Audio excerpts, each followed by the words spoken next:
여러분은 본인 인생에 만족하시나요? 즐거우신가요? 만족하지 않는다면 어떤 이유로 그렇게 생각하시나요? 오늘은 인생이 즐거운 사람들은 어떻게 삶을 살아가는지 그 특징을 한번 알아보겠습니다. 첫 번째, 자기효능감이 높습니다. 자기효능감이란 어떤 문제를 직면할 때 자신의 능력으로 잘 해낼 수 있다는 주관적인 판단이나 신념을 의미하는 심리학 용어입니다. 이것은 학교, 직장, 일상생활 등 다양한 영역에서 개인의 역량에 영향을 미치며 인간이 문제를 해결할 때 주된 동기로 작용합니다. 실제로 본인에게 문제를 해결할 능력이 있냐 없냐가 중요한 것이 아니고 내가 잘 해낼 것이다 라고 생각하는 것입니다. 자기효능감이 높은 사람은 새로운 업무나 도전적인 과제가 주어졌을 때 기꺼이 시도해보며 스스로 더 높은 목표를 설정하여 좋은 결과를 얻는 경향이 강합니다. 또한 어려운 과제에 대해서도 자신의 능력 부족보다는 노력의 부족이 더 큰 원인이라고 생각하여 더 많은 노력을 통하여 성취를 경험할 가능성이 높습니다. 반면 자기효능감이 낮은 사람은 낯설고 도전적인 과제를 접할 때 또는 실패 상황에서 자신의 능력에 귀인하는 경향이 강하여 역량 개발의 기회를 놓치고 포기와 실패를 반복적으로 경험하기 쉽습니다.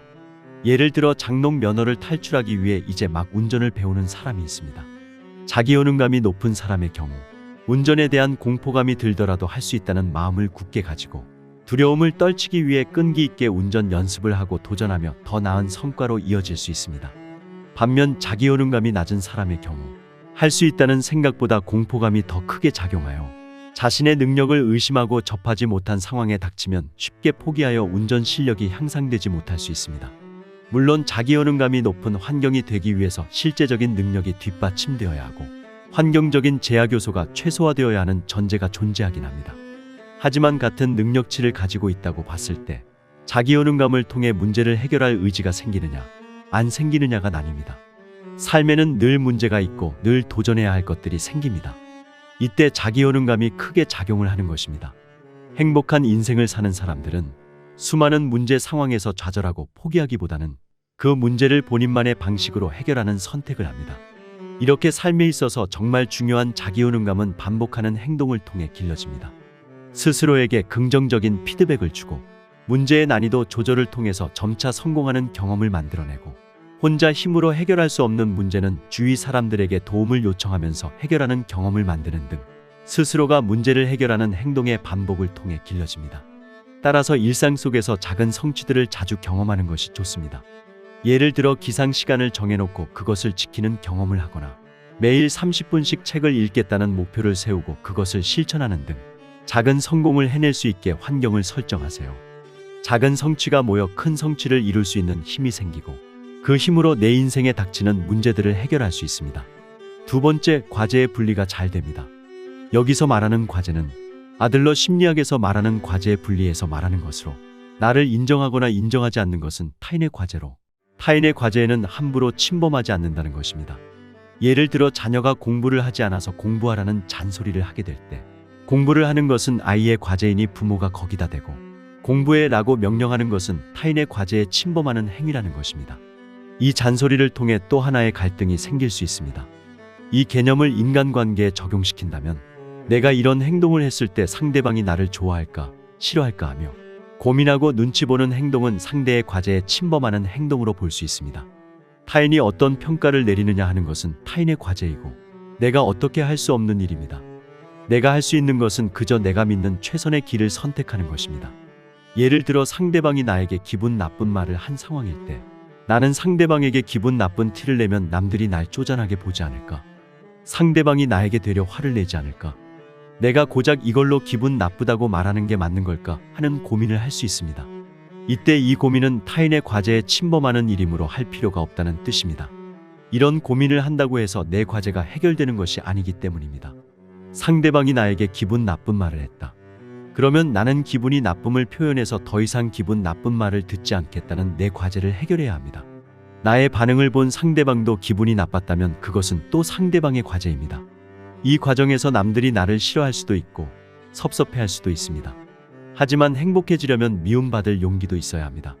타인이 나를 인정해주는 것에만 몰두하다 보면 끝내 타인의 인생을 내가 대신 살아주는 꼴이 됩니다. 누구도 내 과제에 개입시키지 말고 나도 타인의 과제에 함부로 개입하지 말 것. 이 말을 명심하고 과제를 분리해 보세요. 이 부분에 대해 더 자세히 알고 싶다면 아들러 심리학 책 미움 받을 용기를 읽어보시면 좋으실 것입니다. 세 번째, 회복 탄력성이 좋습니다. 회복 탄력성이란 인생에서 일어나는 역경과 고난을 발판 삼아서 극복할 수 있는 능력을 말합니다. 살다 보면 안 좋은 일이 생길 수도 있고 전에는 경험하지 못했던 고난을 겪을 수도 있습니다. 그럴 때 회복 탄력성이 좋은 사람들은 오히려 그 역경을 딛고 더 높이 튀어올라서 더 행복한 인생으로 발전할 수 있습니다. 그래서 회복 탄력성이 좋은 사람들은 남들이 보기에 어떤 환경에서든 잘 적응하는 것처럼 보이고 어떤 일이든 쉽게 이겨내는 것처럼 보이기도 합니다. 삶을 살아가는데 꼭 필요한 능력이겠죠? 그렇다면 회복 탄력성을 기르기 위해서는 어떻게 해야 할까요? 우선 뇌를 긍정적으로 만드는 게 중요합니다. 낙천적인 태도를 가져보세요. 문제가 생겼을 때 너무 그 문제에 몰두해서 걱정하고 신경을 쓰다 보면 본래 문제의 크기보다 내가 느끼는 문제의 크기가 훨씬 더 커져 있을 확률이 높습니다. 그러면 지나치게 걱정을 많이 하게 되고 우울감에 빠질 수 있게 되는 것이지요. 하지만 낙천적인 태도를 가지고 바라보면 문제를 해결하는 방법, 가능성에 대해 더 몰두하기 때문에 본래 문제의 크기보다 더 작게 문제를 바라볼 수 있습니다. 이런 태도가 나에게 긍정적인 영향을 미칩니다. 그리고 감사하는 태도를 가져보세요. 감사하기라는 말만 들어도 종교적이거나 비과학적인 인식을 가지는 분들이 많으신데요. 감사하는 행위 자체가 우리의 신체와 신경회로에 미치는 다양한 긍정적인 영향이 엄청납니다. 고강도 인터벌 트레이닝 등의 운동들로 얻어지는 생물학적인 이점들을 비롯해서 명상, 요가 등 멘탈을 관리하는 행동들과 동등한 수준의 강력한 효과를 나타냅니다. 놀랍지 않나요? 감사하는 마음을 가지는 것 자체가 인간의 멘탈과 신체 건강에 긍정적인 효과를 불러일으킨다는 것이요. 고강도 운동을 하는 것보다 감사하는 것이 훨씬 더 쉬운 일이지 않습니까? 그렇다면 우리는 감사하는 일을 뒤로 미룰 이유가 없습니다. 작은 일이든 큰 일이든 감사하는 태도를 가져보세요. 아침에 눈을 떴을 때는 내가 오늘 일어났음에 감사하다. 밥을 먹음에 감사하다. 사랑하는 식구들이 있음에 감사하다. 다니는 직장이 있음에 감사하다. 내가 건강하게 움직이는 것에 감사하다. 햇빛을 볼 수 있음에 감사하다. 손가락, 발가락을 움직일 수 있음에 감사하다. 정말 감사할 요소들이 너무 많습니다. 이렇게 감사하는 태도로 나의 뇌를 긍정적이게 바꾸면 회복 탄력성을 기를 수 있는 뇌가 되어서 어떤 문제가 발생하든 그 문제를 동력 삼아 더 행복하게 발전시킬 수 있습니다. 이 부분에 대해 더 자세히 알고 싶으신 분들은 김주환 교수의 회복 탄력성이라는 책을 읽어보시면 좋을 것입니다. 인생이 즐거운 사람들은 자신의 경제적인 상황이나 남들이 인정하는 명예 등을 떠나서 본인만의 기준을 정하고 본인이 진정으로 원하는 삶을 사는 사람들일 것입니다. 내가 남들보다 좀 더 돈이 많다고 해서 더 유명하다고 해서 즐거운 삶이 아니라는 것이지요. 따라서 즐거운 삶을 만드는 것은 환경이 아니라 나의 마음가짐이 아닐까 생각해 봅니다. 나의 정신을 건강하게 하고 나의 몸을 건강하게 만들어 가면서 우리 앞에 닥칠 고난과 시련을 기꺼이 즐길 수 있다면 그것이 바로 즐겁고 행복한 삶이겠지요. 시니어스는 여러분이 본인만의 즐거움을 깨닫고 실천하는 삶을 살길 응원합니다.